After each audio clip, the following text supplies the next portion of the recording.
Welcome to the Key to Growth podcast, Home Services Marketing Unlocked, with me, your host, Jen McKee. Every week, I sit down with top marketers in the trades, from the brains behind $100 million companies to those scaling from 1 to 3, even to 10 million, breaking down exactly how they got where they are and uncover the secret to their success. If you're ready to grow your business and get real, actionable insights, you are in the right place. Let's unlock the key to your marketing success starting now. All right. Welcome, everybody, to the Key to Growth podcast. This is Jen McKee, and I'm here with my soul sister, Amber McKee. Just kidding. We're not really related, but we do have the same last name, which is kind of fun. So I'm so excited for Amber to be here today, especially as we embark on a new year. And we're going to talk a lot about how you can make sure that your marketing plan is in place. But before we start, Amber, why don't you tell us a little bit about who you are and what you do? Sure. So I have been in marketing for over 20 years, and I have been in home service marketing for about 9. So I started with a company in Vegas called Goettl about 9 years ago. And at that time, they had 2 locations, and they did about, I think, around 10 million in revenue. I was there for almost 8 years. All of their marketing grew the growth from 2 locations to 11, from amazing. 10 to 240 million, and acquiring and integrating about 11 different businesses, also through 2 private equity flips. So I exited in 2023 and took some time to be with I also had 2 children. Yeah.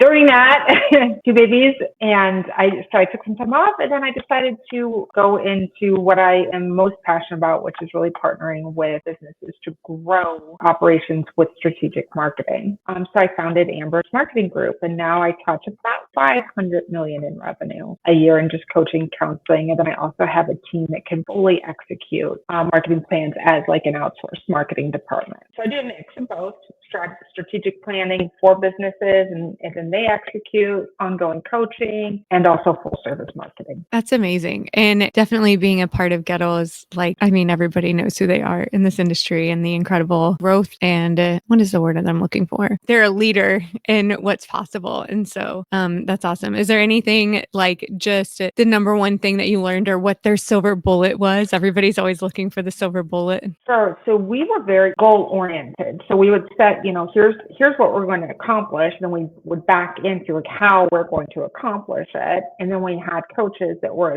focused on the vital factors. You've heard of probably the MAP program, very effective. And now they actually have a team that focuses in the HVAC space to help replicate the successes we had at Goettl for other people. But we would have our annual planning, our annual goal setting, really, annual planning, then goal setting, and then break it down into really achievable and attainable goals. So through that process, I learned how to really craft your path to success and really set the end in mind and actually achieve it by breaking it down, putting into numbers, backing that into what that looks like operationally, and then align marketing to really drive what we can operationally deliver. That's something else that when you're growing as fast and rapidly as we did, that I got really good at, because our industry is a people industry, and our product is really people going to homes in a very logistically limited area.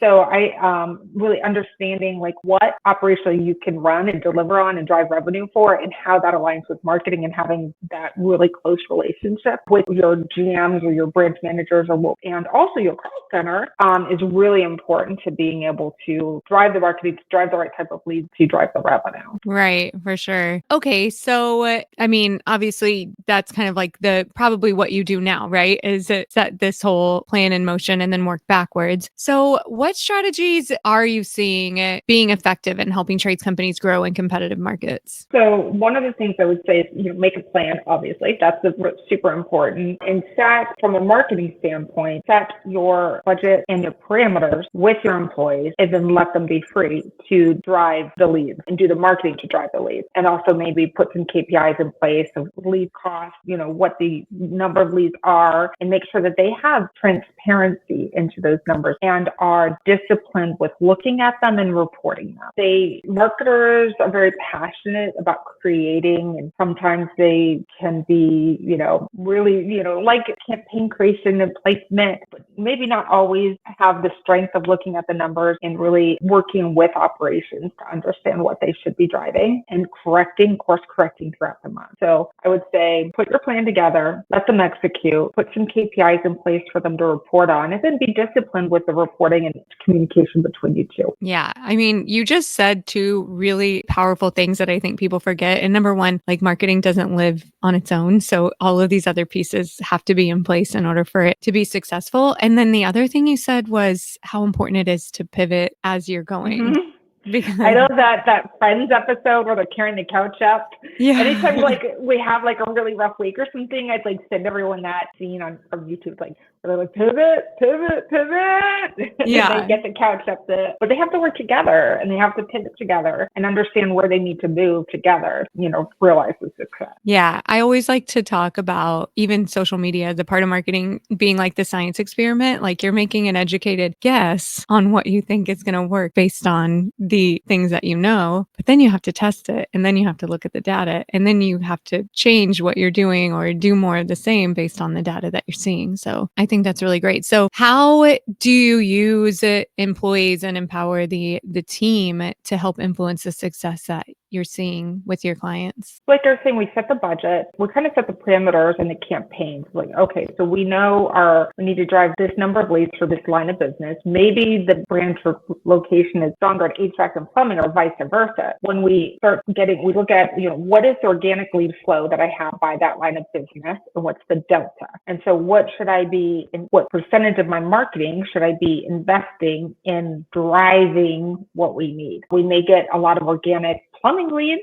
but not HVAC because maybe we just added HVAC a year or two ago. So then, I put in the plans in place to drive those. It could be cross marketing. It could be new customer acquisition, just depending on, where we are and what the history of the business is. Have we really remarketed to our customers? Are we a new product line, like an HVAC versus a plumbing? And also, are we marketing to the right mix? Meaning, do we have at least 20% new customers? And if we don't, that can really harm us long term. What campaigns should we be investing in to drive new customers? Like what mass marketing, what branding should we be doing to just make sure that mix is healthy for today and the long term? What would you say, and obviously it's different for every market and every business, but what would be a good mix between digital and guerrilla marketing and community marketing? How do you determine as a trades company where you should be putting your marketing?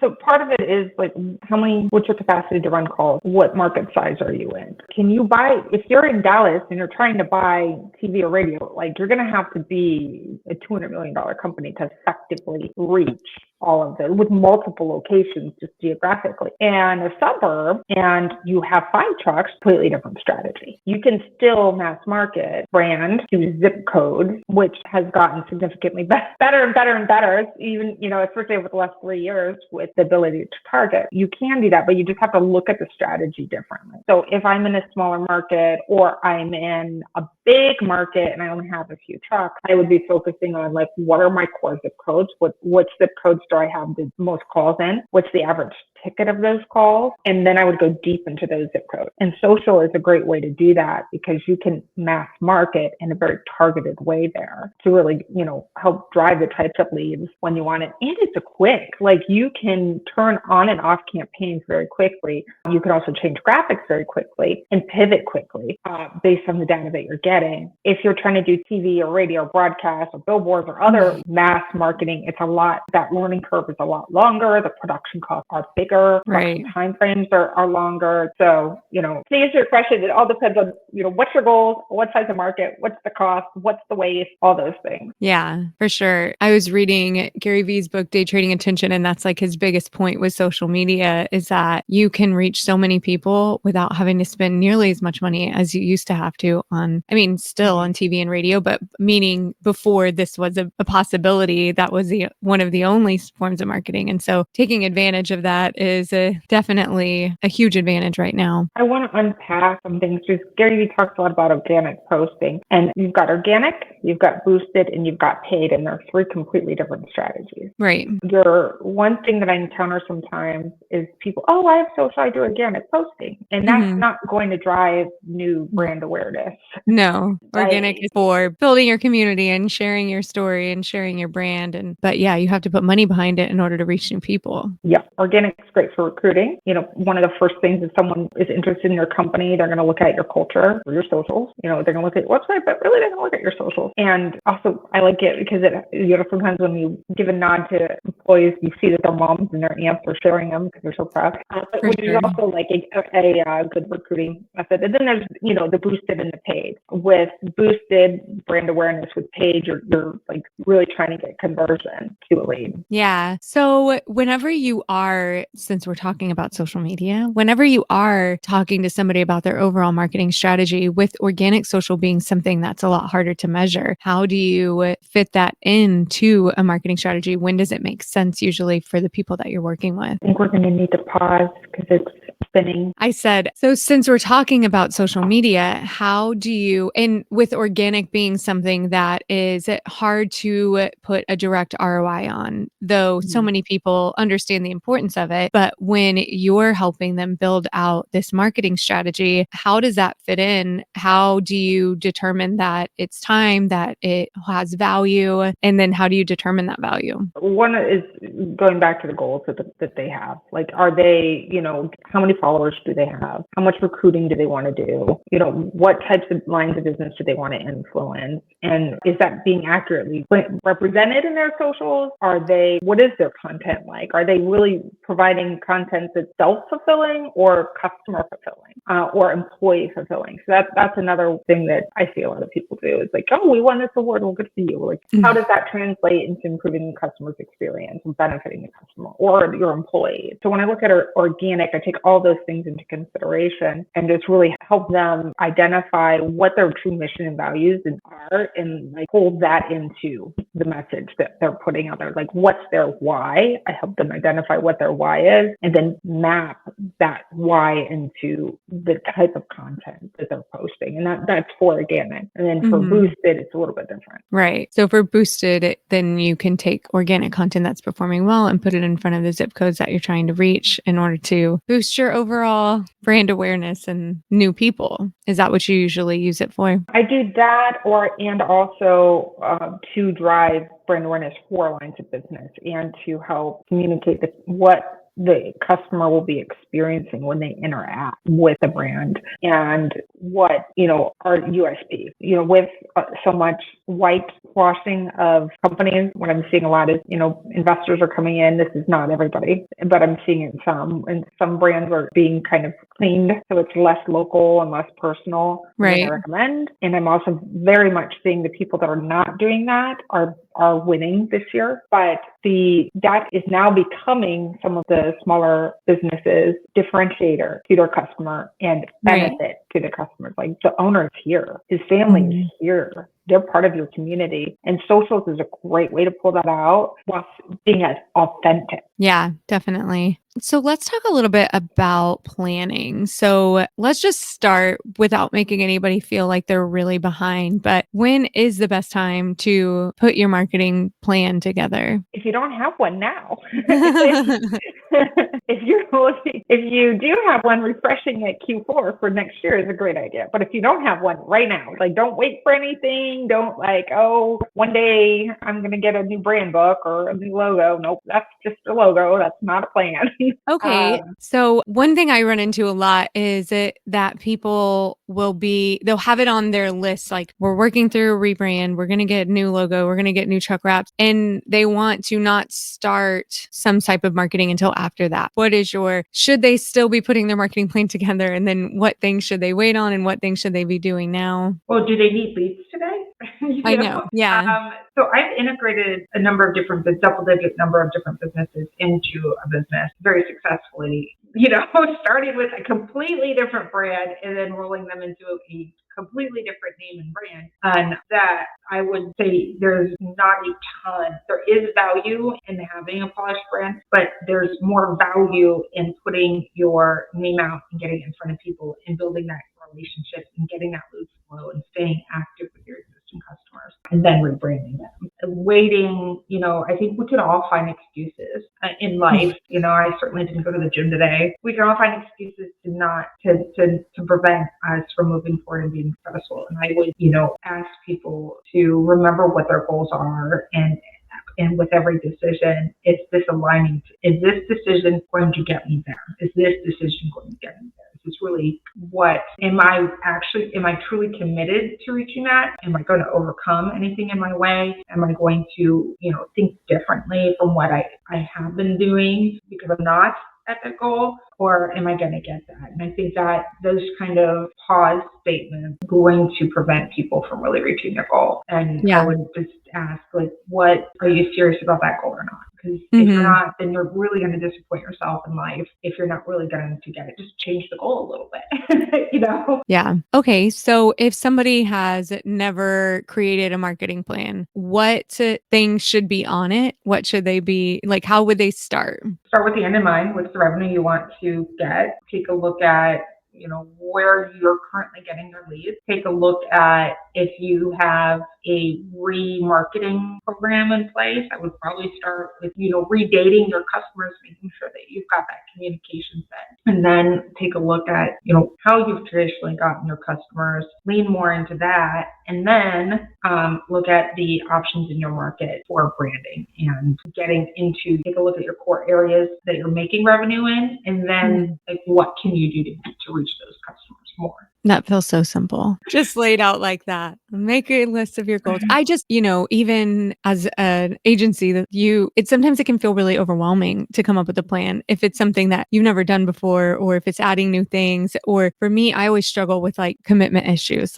Okay, but making a plan for something I'm going to do in, October of next year feels really far. So I think that kind of breaking it down like that, where it's looking at where you're currently getting your customers and doing more of that, re-engaging your current customers. Are you doing that yet? If not, then probably start doing that. And then looking at those zip codes in ways that you can really go deeper into the community that you're already making money off of. I think all of that feels very doable, even at the beginning. Yeah, a spreadsheet at the top is the month. And then on the rows are, the columns are the months and the rows are the different avenues that you can invest in marketing money. Just start there. Are you typically working with owners, or are you typically working with marketing directors within the company? A total mix of both. And then go ahead. Yeah. I have a team that can fully execute marketing for people, and that's usually working with the owners.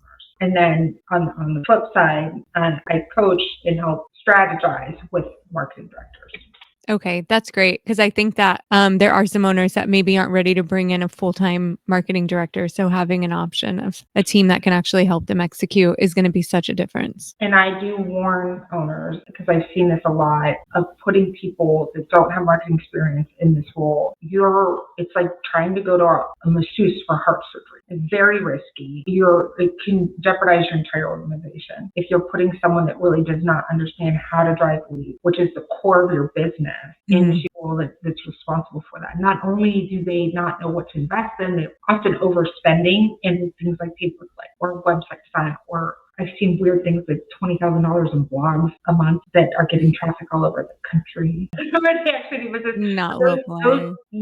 Those decisions can really negatively affect your lead flow, which is what you're driving your whole business on and feeding your employees on. And it's not very responsible, but it's a barrier to finding someone that's really qualified, or not wanting to pay someone a lot. But that small amount does not compare at all to the overall book of business that you're jeopardizing by not putting either a experienced person in place or relying on someone that is very experienced. Yeah, I could definitely see that. What I see happens a lot too too is owners not putting somebody in charge. And then you have so much going on that it's so hard to execute any of it. And all of a sudden it's been 3 months and this thing that you're like, yes, like that's so important to me and I want to get it done isn't getting done. So I think that's another pitfall that people fall into, that it's tragic. You don't want to let an entire quarter of the year go by without any of your marketing initiatives being done because you don't have somebody in charge of it. Yeah, or they're really busy during peak and then you hit off peak and you've got to let people go because you haven't prepped,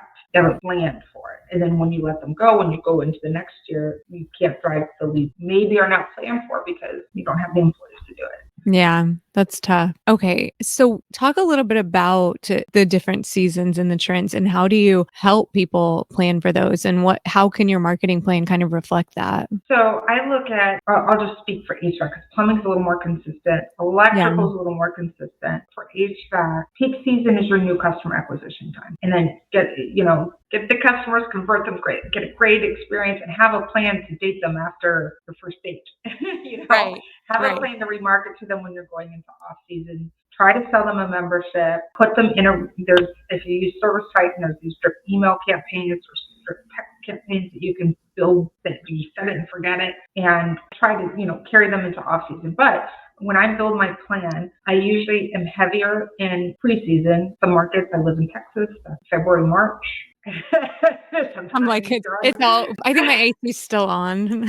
Yeah, and it's November now. No, and I have been voting like March 15th in like a bikini. So yeah, so February, March in Texas, I usually have a much higher ad cost percentage. And I'm leaning more into brand marketing and quality and building that relationship with the customer so that when they have a problem, they think to call. So sometimes I'm even as high as 12% in February, March. And then peak season, because I pulled that forward and made that investment, is much lower.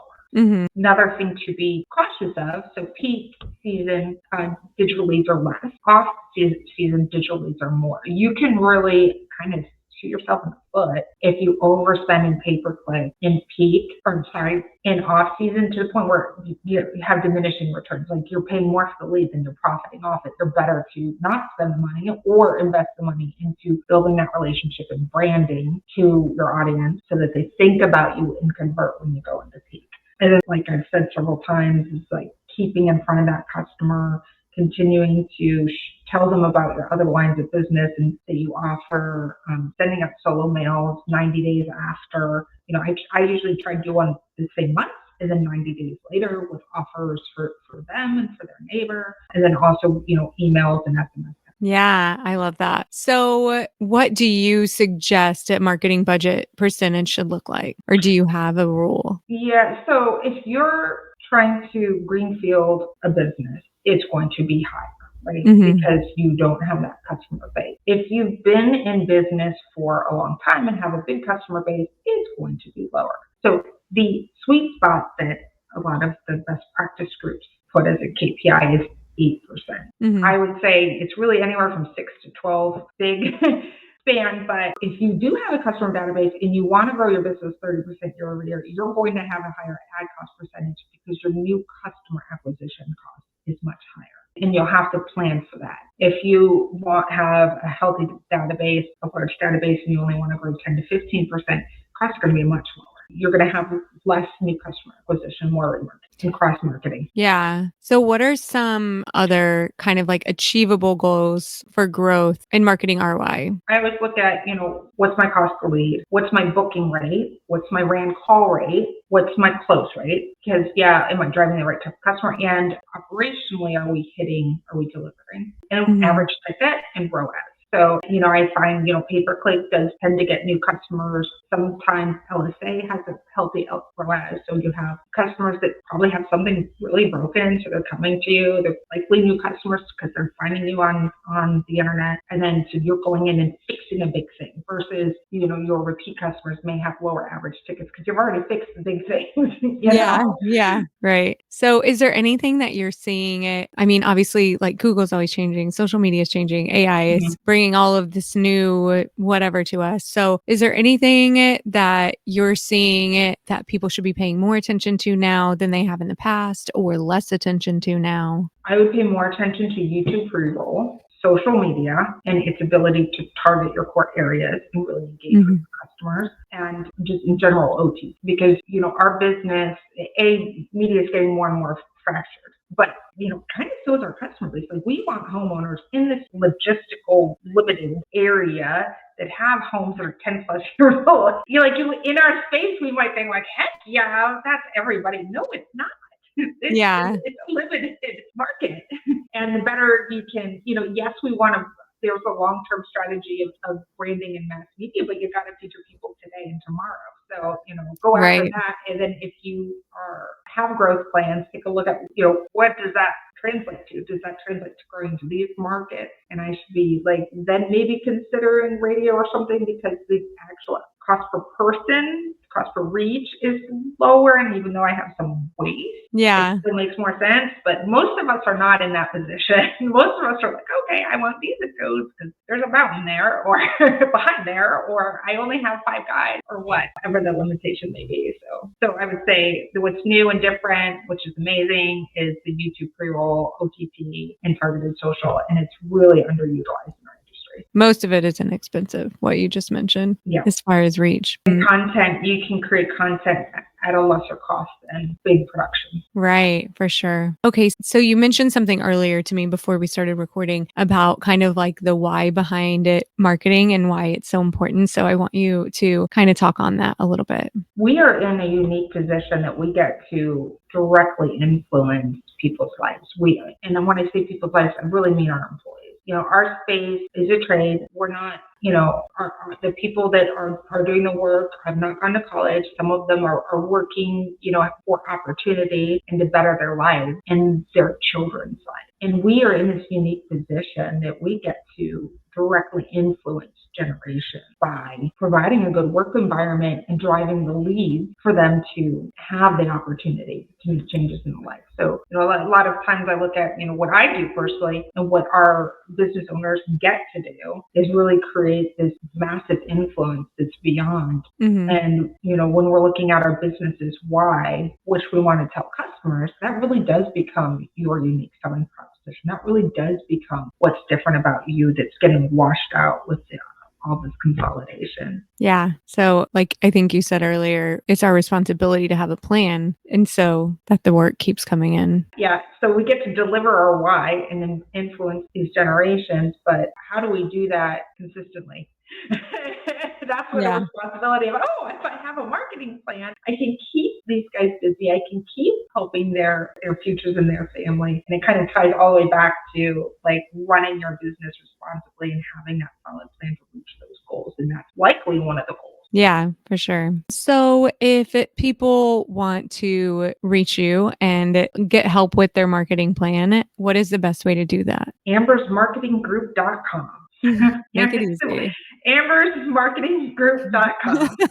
Perfect. Is there anything else that you want to say or be sure that people hear before we go? Plan your work and work your plan and you will win. For sure. Nothing without a plan. Awesome. Well, thank you so much, Amber. I have really enjoyed this conversation and I appreciate you coming on today. Thanks, Jen. All right. Bye-bye.